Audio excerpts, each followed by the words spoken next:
It's Shelfie Sunday, everybody. And oh, puckernuts, it's going to be a long one today because I have broken out Elfquest again by demand. The Elfquest Rpg is the topic of today's Shelfie Sunday. I put a poll on Twitter yesterday and a bunch of y'all kind of responded. I had three options. The one was to go into Night Howlers, which I've talked about before also, and Night Howlers is a basic D&D supplement for werewolves. And then I mentioned Bug Hunters, which in my middle school and high school days was the role-playing game I played most for that wasn't D&D, but as per popular demand, we're going to talk about Elfquest today. So the Elfquest RPG, and this is a beautiful book. It's full of great art, original, not original for the it's original. It was originally by Wendy Penny, one of the artist and mastermind behind the Elfquest comics. This book is chock full of just great visuals and just fun, action-oriented art and actual strips from the comic, which for me, since I discovered this at Weldon Books at the Oxford Valley Mall in around 1992-93, I had no idea about the Elfquest storyline. I just saw elves questing. I love elves. Let's go on a quest. That's all I saw. This RPG is designed by Steve Perrin, and the art inside is all by Wendy Penny. It was published by Chaosium in 1989 and approved by Warp Graphics. Warp Graphics being Wendy and Richard Penny's comic studio. My copy here is the softback kind of, I don't know if it's deluxe or what you want to call it here. This included the Elfquest Companion. Originally, it was a box set. There were actually some miniatures for this too. I've never been able to get, but the box set did not have the Elfquest Companion in it, and this one does. And I paid what you won't be paying for it if you want to get it yourself. I paid $19.95. Good luck finding this for $19.95 now. So get a coffee. This one's going to take us a little time here. So I'm going to pause here. We're going to take a deep breath, and we're going to go. Okay, to the world of two moons. Elfquest is a comic book series created by Wendy and Richard Penny. It was first published in 1978, and the setting is the world of two moons. I have a map from the back. This was back when I couldn't rip things out properly as a kid. I also drew on this thing. Here's the map. Oh, whatever.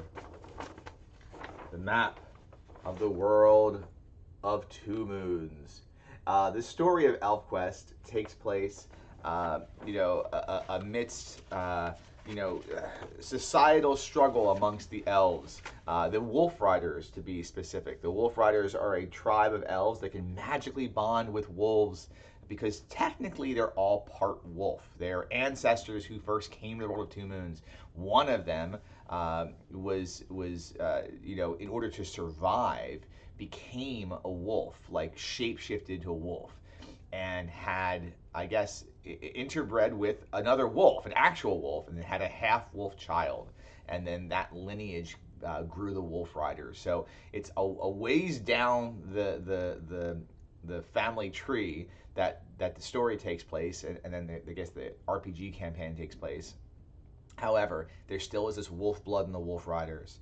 And in the comics, it's a story of discovery and exploration. The elves are forced to flee their home because of the actions of humans. And the humans in this world are primitive. They're like Neolithic, okay? They've got like bone weapons and stone weapons.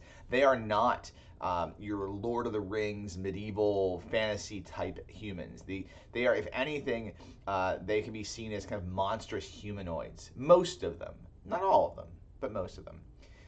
Cutter, the young chief of the Wolf Riders, leads his people on a quest to find a new home, but discovers other tribes instead. And over time, the Wolf Riders discover more and more tribes of elves, bring some of them into their fold, and discover each tribe has their own motives, desires, and conflicts. And the story of Elfquest, I truly believe, is one of examining relationships and conflict resolution between the elves, their own communities, while they discover their true elven heritage and past. And that discovery reveals some crazy stuff because, spoilers, elves are aliens. that was like the big shocker for me when I was reading the comics. The elves are aliens. They're from another world. The palace they are questing for as time goes on is like a shapeshifted spaceship, and the very first high ones that came to the world of Two Moons, they became creatures of fantasy and fairy in order to blend in with the myth of the humans of that world.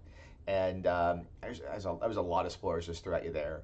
But there are also two other magical species that came along with the elves when the first elves, the high ones. They were the trolls, which are what you would expect from trolls, and these little flying fairy things called preservers that are impossible to kill and can spit goop that on you like a stringy substance like a webbing that can called wrap stuff that could pretty much put you into cryo sleep.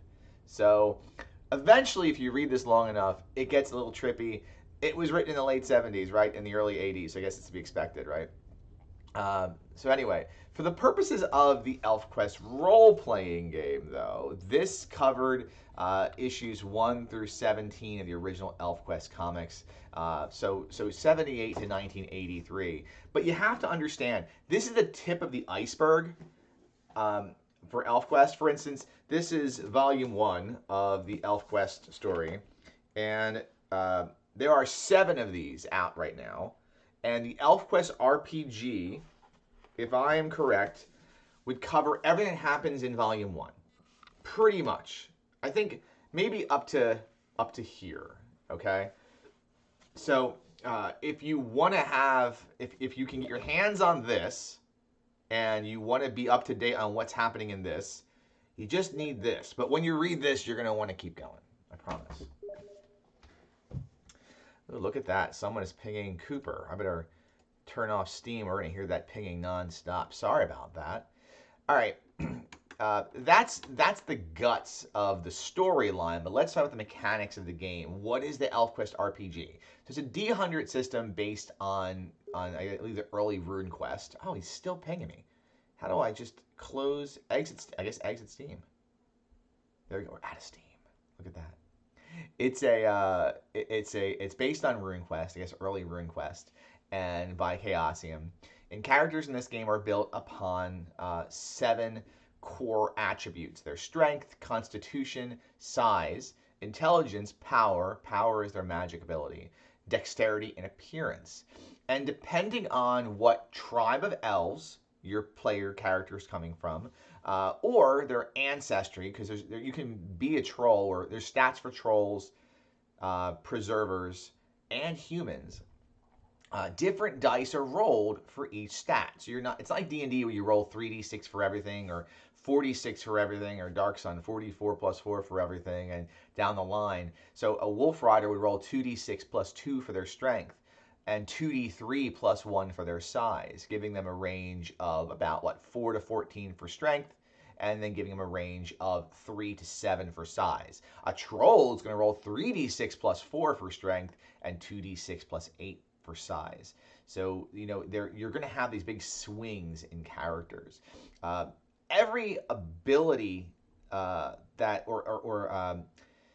everything about that character, their skills, their magic points, their hit points, bonuses to damage or to gaining experience, all of that stuff is all derived from these stat points, in a combination of stat points. I believe hit points is constitution and size, and I believe that the character's initiative, their strike rank, because there's no initiative in the system, their strike rank is based on their dexterity and size, and all that comes into play. But you're not going to often be dealing with the stats themselves. That's just feeding into the percentile bases, because every skill in this game, be it weapon, non-weapon, or magic, is based on some kind of combination of those scores. Like, for example, a starting Wolf Rider's attack with weapon is going to be their strength plus their dexterity times 2. Okay, so if your strength is 15, and your dexterity is, I'm sorry, Wolf Rider wouldn't have that. If your strength is 14, your dexterity is 16, and you have a 30 as the combined times 2, 60% is your starting attack with weapon roll. So if you're in combat, you're going to roll percentile die, and you want to roll under a 60%. and that will show whether or not that you hit. A Wolf Rider's elf lore is their intelligence times 3. Their stealth is their intelligence plus dexterity minus size, parentheses, intelligence plus dexterity minus size, and parentheses times 2. That's their stealth. When I was playing this, I was a bit, I don't want to say it was in advanced math, but I was definitely beyond my what's it called, my elementary math. So I understood this stuff, but it took me a second. Unlike, playing D&D, where at the time, it was with basic D&D, I think it was what I was playing when I got this, a 13 to 15 is a +1, 16, 17 is a +2, and an 18 is a +3. This is a bit more complicated than that. But it wasn't bad. It was just different. There's no leveling system in Elfquest. Instead, it kind of reminds me of Skyrim, or should I say, when I was playing Skyrim, it reminded me of Elfquest, the same as when I played the original Final Fantasy II. Not Final Fantasy IV, but Final Fantasy II Japan. The more you use a skill or ability, the better your chance of improving it over time. So if you never mess around with the manipulation skill, which is essentially you either building, crafting, or tinkering with things. If you never mess around with that, it's never going to go up. It's just going to stay stagnant. So you have to try things to get better at them, which does add to the storyline. If your character wants to get good at a different weapon, they're going to have to either find that weapon and then work at it and practice with it, or if your character, you want to learn more lore, you're going to have to find a reason to use that skill. And how the leveling system works is, during the course of the game, the player marks off when they use a skill, and then when the GM determines it's time to improve skills, that the player had marked off that box, and there is a little bit of negotiation with the GM to make sure that the player should do it. Climbing a wall, may not give you the bonus to that roll, the ability to test for that you've used it enough. But when I was a GM, I would allow that. But your GM might not let you test a certain ability. It depends on I guess if your GM's a jerk or not. But you have to make a roll above your existing stat roll, your skill roll, plus a bonus based on intelligence. And if you roll higher than that, then you get to improve your percentage by 1d6%. So if your elf lore is 50% and you say you've used elf lore, you have to roll a d100 and beat a 50% in order to add a d6% to it. So there is a bit of complexity to leveling your character, and there's no arc or path of power in your character design as time goes on that you can say, one character is after 10 sessions is equal to another. It just depends on what they've used and what kind of game your GM is running. When you get into combat, because combat's still based by the skill systems, your order of action, your initiative is very important, but it's not called initiative, it's called strike rank. And it's based on a measure of your size, your nimbleness, your dexterity, and the reach of your weapon. And essentially, big, fast characters with pole arms will go first, and slow, small characters with short range weapons like fists or knives will go last. And there's a combination of the bunch. So essentially, you're going in order of strike rank from 0 or 1 up to 10, 11, 12. If you are a elf with a spear, you may go the exact same time as a human with a dagger. Again, it's a question of reach and everything like that. However, your elf, if they have just a dagger, may be going after the human. Whereas, if your elf may have the advantage of speed over the human, it might just be, your elf is fast, your human is big. It kind of evens out. I will say this. The nice thing about strike rank is that once you determine it for a weapon, it does, give you a reason to want to swap gear. Like maybe you are more skilled with the longsword. You're using a full-size longsword with 2 hands, because elves, they are small, they're about 4 feet tall. maybe you're more skilled with that weapon, but that spear, it's going to hit quicker. The same with a bow. A ranged weapon is going to be a lower strike rank also. It's a reason for you to swap out your weapons, and I like that because since this is still a theater of the mind style game, at least that's how it's written. Reach in D&D doesn't come up that often, I don't feel, unless you're playing with miniatures. And other than that, I shouldn't say D&D, because again, I'm just coming back into D&D after all these years, and it meant a lot in 4th edition and 3rd edition. I'll say this, Reach in DCC, the role-playing game I play most, doesn't make a huge difference. But it does in Elfquest, because it determines how soon you're going to hit something. So that's my blurb on combat. I will note, before we move on to magic, the character sheets, these are pretty rad. These are one of the things that kind of got me into this game. So this is a character sheet for Elfquest, all right? And notice that as a player, you're encouraged by these sheets to draw and color your character and to make it your own. So yes, this could be your character. However, I have in my hand my friend Andy's character, who ended up being an NPC later on, Scorch, from when we were playing years and years and years ago. So here's his character. He's got scars. He wields his short sword like backwards and stuff, and this is his character. So when you look at, and I have NPCs as well because I didn't play. I was the GM. And for instance, here's Short Shadow, which was an NPC. I had my player name. I was trying to get Andy to run it, but he wouldn't. So there's Short Shadow, a little kid, and there's the art for him. I should note that the one thing in combat is this is a hit location based system. So look at poor Short Shadow there, and the fact that his left arm has 3 hit points. A longsword or a dagger doing a D3 plus 2 damage is going to destroy his arm, and just cut that sucker right up. So incapacitating it, I believe double the hit points and damage severs the limb. So this is a game where I think you'd be.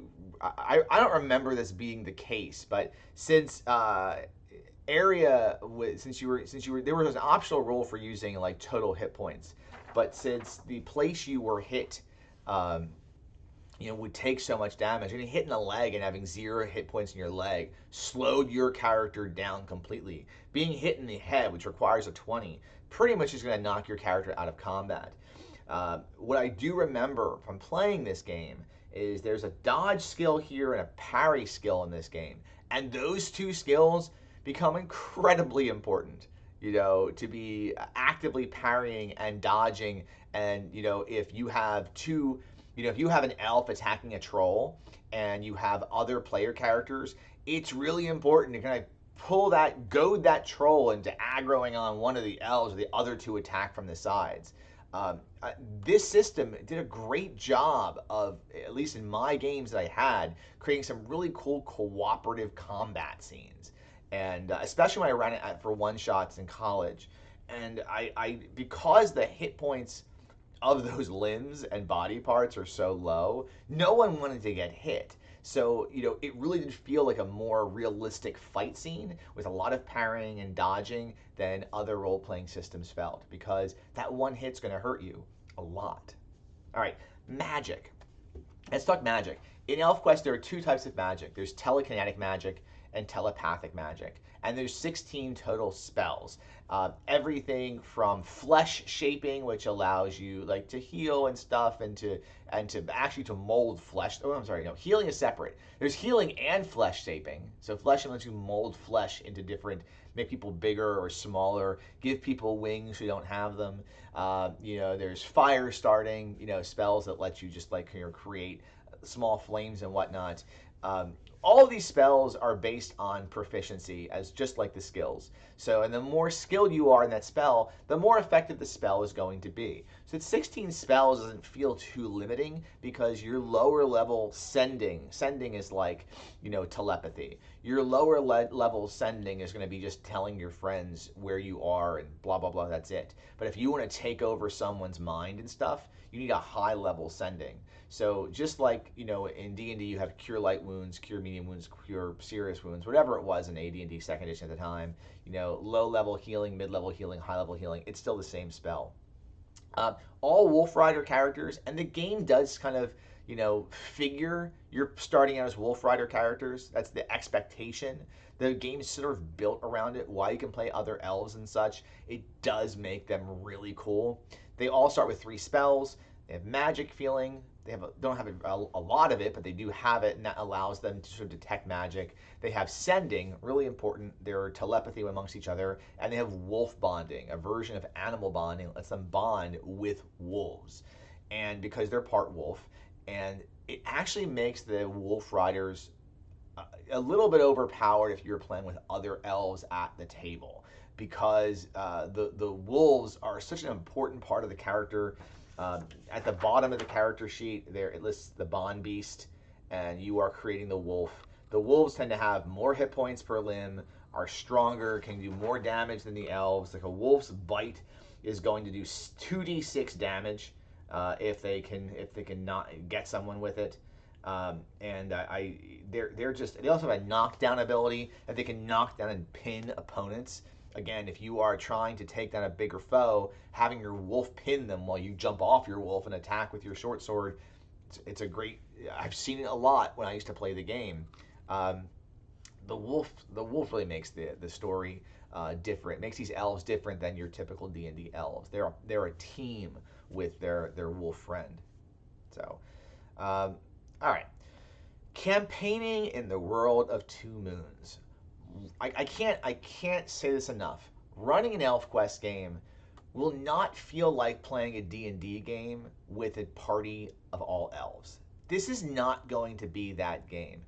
If you wanted to import elves from Elfquest over to Dungeons and Dragons or Dungeon Crawl Classics or any other game, they would feel like their own ancestry species completely. They're not going to feel like elves or anything else from a D&D perspective. They don't have dark vision per se, but they have a great sense of smell. They don't have anything to do with resistant to sleep magic or things like that. But they can bond with wolves. So they're their own thing. And a campaign in the world of Two Moons should feel similar. The challenges in this game shouldn't always be solved by violence, but it's sometimes necessary. I will say the first few scenarios in the book, because the book does have several scenarios that you can try out to sample adventures. And the very, very first one, which is included as the example of play, and later it is listed as, let me get it here. It is listed as the rescue. This covers the very first sequence in Fire and Flight, the very first Elfquest comic book. The humans have captured one of your pack mates, and you have to save them. And they're going to be sacrificed, and you need to do this quickly. And you could do it through with combat, but there's no way. Like, there are 9 tribesmen, like 5 tribeswomen, and a shaman of this. Now the shaman has no magic powers because the game kind of the whole world of Two Moons kind of goes in the nature of the human deities aren't real, but they're humans and they're big. They can cause a lot of damage. There's no way you can take all these folks down through combat, but you're going to have to hurt a couple people probably. The first adventure does have there being some battling, and so does the second adventure where you're battling this creature called Mad Coil, which is a corruption of spoiled magic, kind of made this snake lizard unicorn thing. So those do have combat in them, and it makes it kind of a centerpiece for those first couple adventures, which I don't like because the comic books don't have. There is fighting in the comic books, but oftentimes it does not lead to death, and because all the elves have a strong connection to life, and don't want to kill. Even humans, they don't want to kill. It's very rare for a character in the Elfquest comics to die, and when it happens, it's a very big deal. So you don't have these big battles and these big wars in that like that until later in the series, and even the biggest wars in the series, the Shard War, for instance, that takes place, very late in the series, in the Shards series. It's not like a war. There still is a lot of reverence for life in these comics. So elves do hunt and they battle as necessary, but if you're going to run an Elfquest campaign, I would suggest that you add heavy doses of social interaction and really play up the exploration of culture amongst the elves, especially when the elves meet new elves. Uh, you're going to want some additional material than just this book provides. So you're going to want to either A, be proficient with the comics, or B, one other option, if you can find it, is this is the Wolf Rider's Guide to the World of Elfquest by Teresa Robeson. This has nothing to do with the RPG. I think it has referenced the RPG in here, but it has all the details of what happens in the comics and of each tribe. So if you want to have an idea of that social interaction, this is a good one to get. I'll take a second to say, if you're not a fan of the Elfquest comics, though, I don't know if I'd be playing this RPG. Because not that it's not a great RPG, but I spent $20 for it as a kid, and you're going to be spending like $150 to $200 to get this same book, unless you can find, I guess, a more illicit copy of the PDF somewhere. Which I don't know where you would find that, but I guess you could, or maybe someone scanned it at some point in time. But you're not going to find a copy of this easily. Another thing that could, create great storyline, and this is going to require some consent from your players. A major story driver is something that happens between two elves called recognition, which is when two elves, soul meets soul when eyes meet eyes, is when two elves who are bound to together create through their mating a exceptional child. They are sort of forced into this longing for each other that is so powerful that nothing can stop it.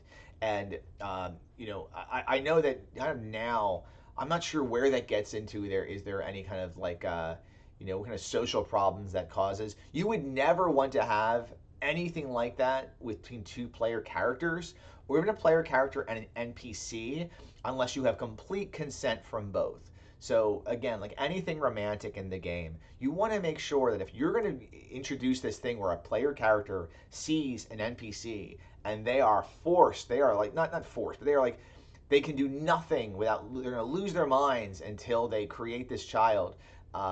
You don't want to have that as a storyline unless everyone's okay with it. But understand that when the comics were written, and it was a big deal for recognition, and it drove the story, in two very specific sequences. When Cutter, a wolf rider, met Lita, a sunfolk, their first meeting of their two tribes, Cutter sees Lita and they just fall for each other, but they don't want to. They hate each other because he kind of captures her and like steals her away, and obviously she's not cool with that, but she recognizes that they recognized, and the elf tribes are like kind of like at each other's throats because here you have this recognition between two people that are very alien to each other. It eventually becomes a very very like kind of beautiful love story, but at first it's weird, and it's like love at first sight taken to the extreme. Don't do that to your player characters unless they want that to happen to their character. I think it's a conversation prior to the next game. If a player comes to you and says, "Hey, I want my character to recognize someone. I want to play with that and to see what that looks like," and then you get consent of another player character, if they want to have a recognition, then that's, again, it's their choice, or alternatively between an NPC. But as a GM, only take it as far as you're comfortable with, because as a GM, you might not be comfortable with having a role playing out any of that, or make sure it's all like, it takes place behind the scenes. Yes, your elf and this other elf, they recognize, and everything that happens when you recognize characters happens, and then boom, there's a baby on the way. However you want to do that. But we definitely get into with recognition. It is such a strong story driver in Elfquest, but it's something that's very problematic unless you have all their buy-in and their consent. So I want to note that. The last thing that you really want to focus on in a an Elfquest campaign would be looking at the artifacts, wonders, and magic, both good and bad magic, spoiled magic of the High Ones that first came to the world of Two Moons. A lot of the first comics were about trying to find the palace. The palace is the ship that came to and crashed in the world of Two Moons, and a lot of the comics were about that, trying to get that.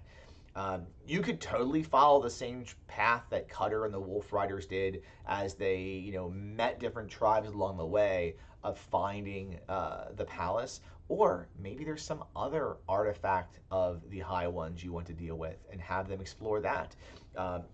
Magic can go bad in the world of Two Moons, and when that happens, weird, creepy creatures, spoiled creatures are created, and maybe you want to play on that front. But that should all feel wondrous and ancient, and it should have that twinge of alienness, given that elves are aliens. So with my experiences in the world of Two Moons, I shared some of these on Thursday. This is my travel game. I played it on cruises, in the car, on a train. Most with my brother Tom. Sometimes my cousin Steven, my friend Andy, and I played. I played Elfquest in college quite a bit, actually, as like a convention or one-shot game, but I've never played a full campaign of Elfquest. I have never seen long-term character advancement outside of a weekend of play. So I know that the system. I guess if it's RuneQuest, I know folks play RuneQuest. The system must be similar, right? Tell me in the comments if it's not. But I don't know what a 10 session character looks like or a 20 session character, and I don't know how the story holds up over time in that to that point. For me, it was always running a single story, a single adventure for a weekend or on a trip, and then when we were done. We'd pick the game up again a year later. So I never had an ongoing campaign. When it comes to recommendations, I do believe that this is a game that you if you're a fan of the comic book series or a raving fan like I am, and you can find a copy of this, I think it's worth it to have in your collection. I had a second copy I sent to my friend Ray, so that up in Canada. So technically, at this point, the two of us, our families and his family have to play this together at some point. So Ray, if you're watching, we got to get this Elfquest game going. You're going to pay a lot of money for this book. You're going to pay on eBay, I think $150, if not more, and it just keeps going up in value. That's the challenge of a book like this. It's not on DriveThruRPG. You can't find it on DriveThruRPG, so you're going to be stuck. And then you can get the character sheets online. I found those. Probably wasn't the best place to. I just went and looked at character sheets, and someone had scans of them. So I guess technically, these things are. You can print these for personal use, so I don't know where that falls into place here. But anyway, I found character sheets and I printed them. So to keep running the game. But I do not have a PDF copy of this, legal or illegal. I just have the book, So this is all I've got for it. So if I want to run it, I'm going to be very careful with my book, I do have it covered as a kid. I made sure I put the plastic covering on it. I'm so glad I did. I think it saved this thing from death quite a few times. So I think it's worth it for Elfquest fans. And you could certainly run Elfquest with another system. I think that you could easily cipher system your World of Two Moons if you wanted to. But since for me, I discovered Elfquest, the game, before the comics, I could not imagine playing with a different system. I think this is the perfect system for Elfquest. I know it, endorsed by Wendy and Richard Penny. So, I think this is definitely the game if you want to have that experience. And just don't forget to draw your own elf character if you're going to play it with the cipher system. So that's my review. I know we ran long today, but I definitely wanted to cover all of this, this meaty goodness in my second edition Elfquest. I didn't know it is second edition. Elfquest RPG. I hope you enjoyed this. We'll be back tonight, me and Judge Evie. We're going to be talking about parents gaming. We are finding out that a lot of of Evie's friends' parents either know what role-playing games are, or are somewhat connected to them, or have maybe played them themselves. And my wife and I are on a quest now to get a game of our kids' friends' parents a game together. You know, one of them, my friend Eric, was one of Eli and Evie's friend's dad. So we have one out there already, but we're gonna hunt for some more. So that's tonight, okay? So thank you for watching, and make sure to play nice together, okay? And I will see you later.